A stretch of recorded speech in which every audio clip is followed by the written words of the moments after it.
Welcome, brothers and sisters, to our third night reviewing the book called Double-Edged Slavery. It's probably not a good image of it, but it's written by Imam Luqman Ahmed, and it's a very good book. I highly recommend it for, especially for converts, but also the immigrant communities can benefit very much from this book as well. Tonight we'll be reviewing two chapters, chapter 5 and chapter 6. Chapter 5 is going over the principal causes of people leaving Islam, and chapter 6 is actually going over ways to remedy this problem. So the official title is Hope. There is hope for this problem. And I apologize for the background noise. We have little ones at home, so alhamdulillah. Before we jump into tonight's readings, I wanted to do at least one housekeeping item. Next week, Tuesday, we won't be having the reading. As we should all know, or probably all aware, next Tuesday, excuse me 1 second, please.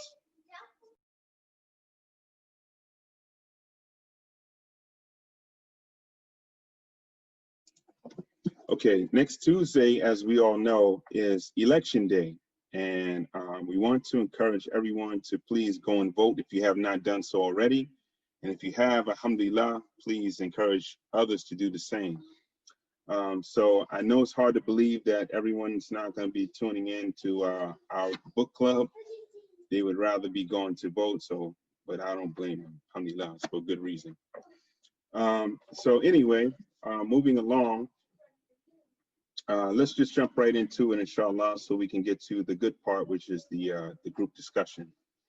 So in chapter 5, Imam Luqman, he goes over some of the main or primary reasons why people leave Islam, and primarily converts to Islam. Why do converts, people who accept Islam after hearing the message, oftentimes in a short period of time, they turn around and leave? So he starts off by citing a study that was performed by the Pew Research Group. And this is the same study that the Embrace group cites in our flyers, which basically shows that as many Muslims who are accepting Islam and coming to Islam, almost the same number is leaving Islam at the same time. So effectively, we have virtually a 0% growth rate in Islam in North America. And this is really the whole reason why, or the main reason why the author, Imam Luqman, wrote this book. So he goes on to cite several reasons why that is. And the first issue that he cites is that people are leaving Islam because they're confused. Many of the new Muslims who come to Islam are met with differing perspectives of what true Islam is, or what the real Islam is. And what tends to happen is that Muslims, especially in the first 5 to 7 years of accepting Islam, they wind up bouncing around to different expressions of Islam. Depending on how a person came into Islam, they start out with one group until they meet other groups or Muslims that have differing perspectives. So some of the examples that he gives are the Salafi Dawah, the Sufi perspective, and then he goes over a little bit of the Tabligh community, the Habashi community, and then of course you have the different madhahib that have differing approaches to the rulings or the arkan of Islam, how to carry out or how to perform the obligatory rites of Islam and Sunnas as well. So the first 5 to 7 years for a Muslim um, is treacherous territory. There are lots of areas of confusion and oftentimes conflicting information. Um, and to make matters worse, most times the new Muslim does not have their roots planted in any one particular community, so they just kind of bounce around. And in many cases, a person gives up before they complete the process or gets through this rough patch or this rough period, which leads to them leaving Islam. So he cites several ahadith of the Prophet sallallahu alaihi wasallam, and in some cases ayat from Quran that kind of shed light on this. And in one case, he says the Prophet sallallahu alaihi wasallam is quoted to have said, "To give glad tidings and do not cause people to flee from the religion. Make things easy for people and do not make things hard." And so this is part of the issue that we are encountering in the Islamic community, and our behavior, our interactions with new Muslims, unfortunately, sometimes is a driving force as to why people leave. So he goes on to cite several other reasons beyond just the theoretical or the differing perspectives of Islam. And he goes further to say that a second reason is because the principles of Islam that new Muslims learn about and the things that they learn from the books, they encounter a different perspective or different reality when they actually meet Muslims. And the fact that Muslims are not being transparent or totally honest about the shortcomings of our community or in our lives personally, this creates a problem for new Muslims that they can't reconcile, or they have difficulty reconciling what they're reading in the text of Islam versus what they see in the lives of the Muslims. And so, in a sense, we create a false perspective of what it means to be Muslim, what it is to live Islam and to practice Islam, and that creates a false narrative that is honestly in many cases not true. So we as Muslims in the community need to be more honest and upfront about the shortcomings that we have, so that we don't contribute to this false narrative. So he does draw some contrast between the convert community and the immigrant community. He cites that in the past, let's say 30 to 40 years ago, the primary population of Muslims in North America was convert Muslims. And that was the norm, is that a person, there was a very small group of immigrant Muslims, and they would give dawah and people would accept Islam, but the majority of the Muslims at one time in this country were convert Muslims. But that trend changed. Some may attribute it to changes in laws that permitted immigrants to migrate to this country in the 60s as a result of the civil rights era, where minorities in general were granted more rights in society, which made things easier for immigrants to come over. But whatever the reason may be, there seemed to be a shift from convert Muslims being the dominant community in North America to immigrant Muslims becoming the dominant community in North America. And so that shift is what changed the culture of Islam in the community.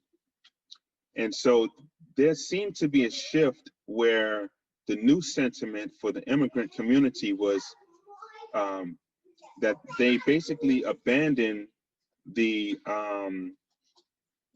needs of the convert community and began to focus more on the needs of the immigrant community. And so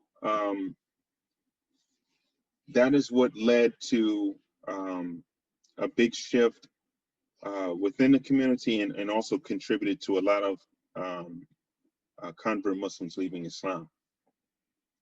There was a study that was performed by the George Washington University on extremism in North America. And what they found is that after September 11th, there was a very interesting dynamic that happened. The immigrant community seemed to capitulate more and try to become more, I would say, docile, more agreeable, more to seem more non-threatening, to be more seemingly patriotic and pro-America, whereas the indigenous convert Muslim seemed to remain in the more anti-American perspective, that they were not in agreement with the government's treatment of minorities, Black people in particular, and all of the, many of the issues that we still see going on today, where minorities in this country are have experienced institutionalized racism, where there are issues when it comes to education, healthcare, criminal justice, fair housing, and on and on and on. The list goes on. So he makes a point here that September 11th seemed to change the dynamic in the Islamic community, where the immigrants, like I mentioned, I'm kind of repeating myself, but the immigrant became more submissive to the American way of life, and the indigenous convert Muslim kind of held and stuck to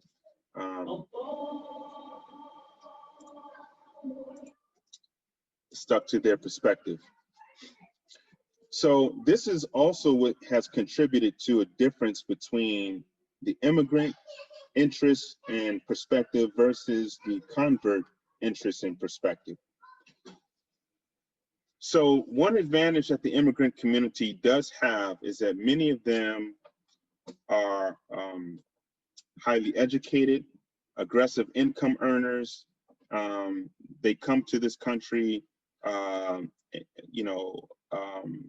many of them have,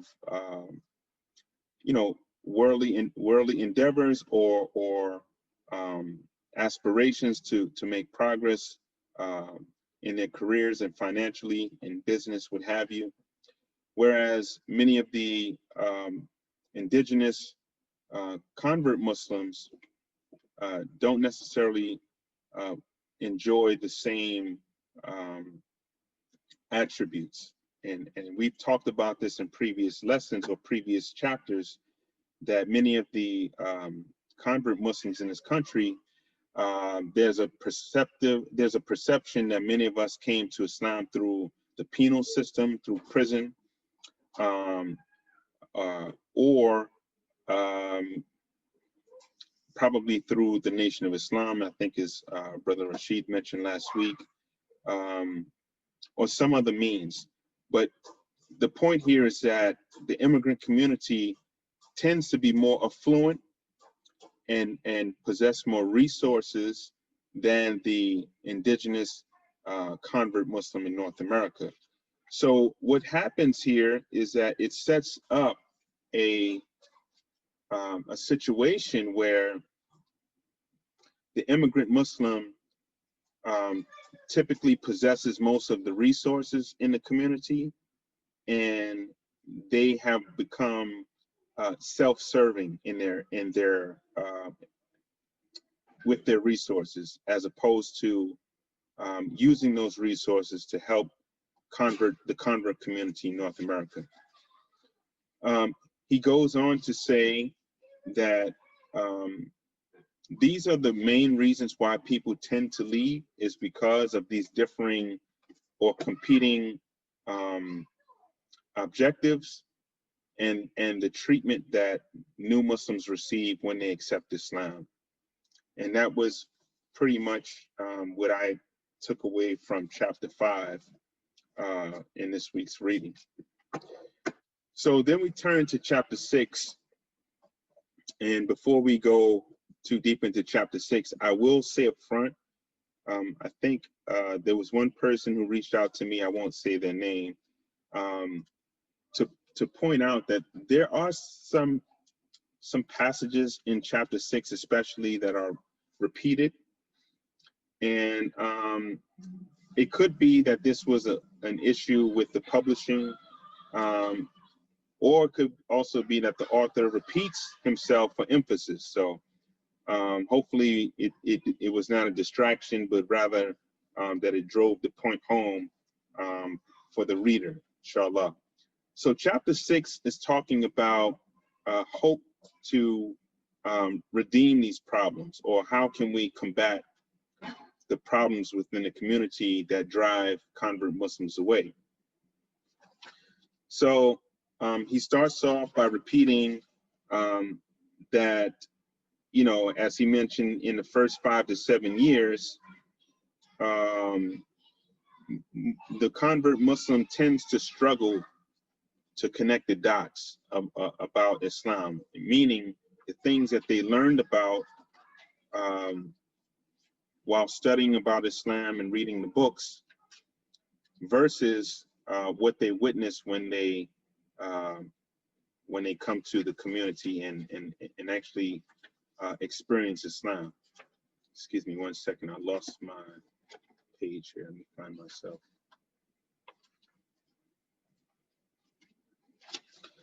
Okay, so when the new Muslim is in the community and they're going through, they do find that there are differences.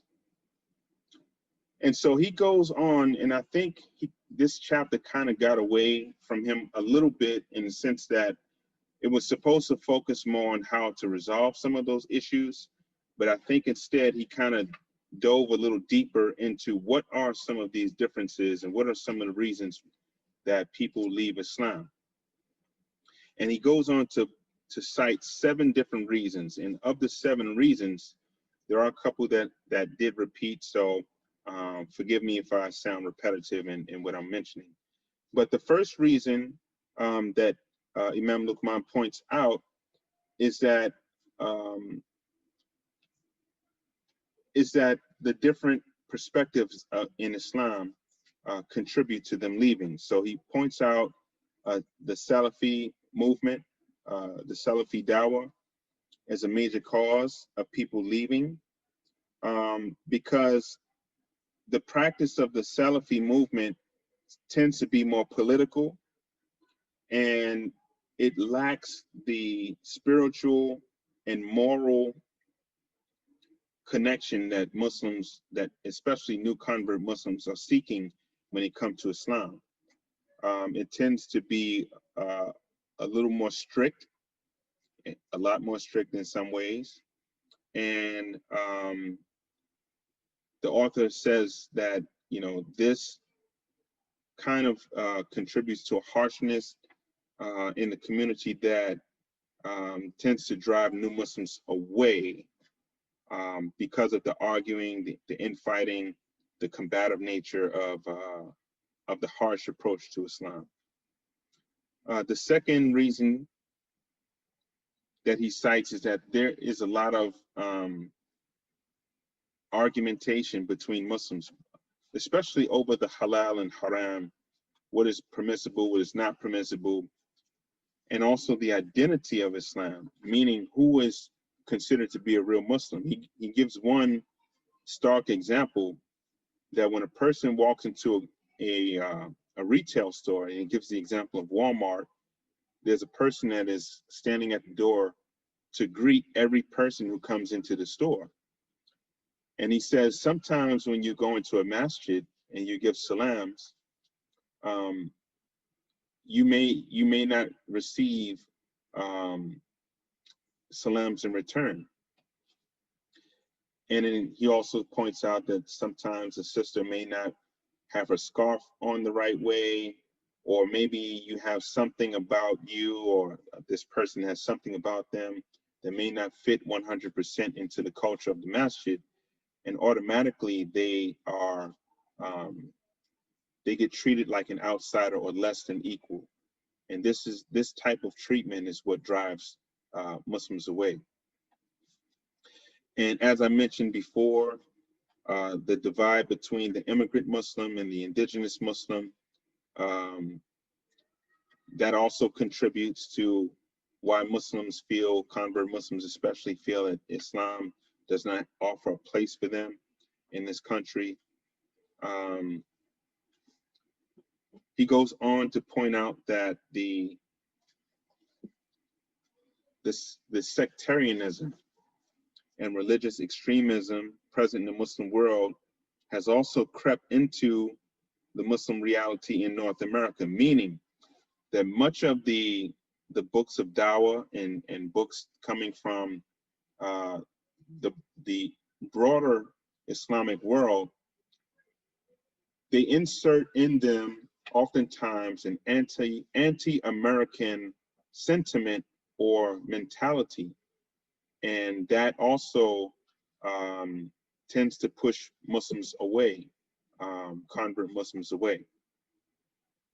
The number three reason, or third reason, is that there's a lack of congregation in the masjid, that this sense of belonging, this sense of brotherhood and sisterhood is missing in the community for many new Muslims, and therefore they end up leaving because they don't feel that they have a place to go to or a group to belong to.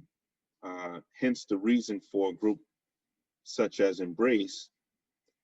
If the broader community was acting and behaving in a way that was inviting and welcoming, there could not be there would not be a space for a group such as Embrace. The fact that we exist is evidence that we have issues in the community where Muslims don't feel that they belong, or don't have a place of belonging, or brotherhood, sisterhood outside of the cultural and ethnic groups. The next reason he cites is that the indigenous Muslim community tends to be poorer and lack resources. They're typically in the inner city, and they don't have the resources that many of the more affluent Islamic communities in the suburbs have. So, in other words, if you are a convert Muslim and you want to be around people who are more like yourself, or at least more welcoming to you, typically you have to go into the poorer areas, and in areas where you have masajid that are run by other indigenous Muslims or convert Muslims. The more affluent neighborhoods tend to be in the more suburban areas, or upper class areas, and they typically are run by immigrant Muslims who may or may not be sympathetic to the convert Muslims' needs or perspectives. The fifth reason, again, is the arguing back and forth, which I mentioned. The sixth reason that he cites is that